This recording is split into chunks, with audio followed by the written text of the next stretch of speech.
want people on your computer using Task Manager? Let me fix that. So on your keyboard, what I want you to do is press the Windows icon and the R icon. Then what I want you to do is type in regedit, then press yes.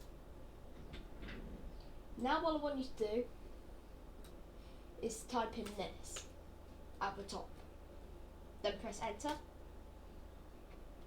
And now what you need to do is basically, if the system folder isn't already there, then what you need to do is go on new key and then just type in system there. But we've already got that, so it's fine.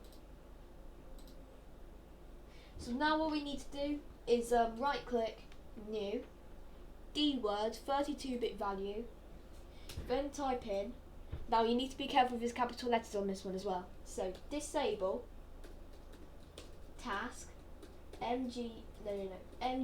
yeah, that's it. Right, so now you press enter, and then enter the value data as 1, then press OK. So now when you're trying to open Task Manager, it will say it's been disabled by your administrator. Now to disable this, what I want you to do is either set the value to 0 or just delete it entirely. And now I've got Task Manager again. Hope you enjoyed this one. See you in the next one, guys.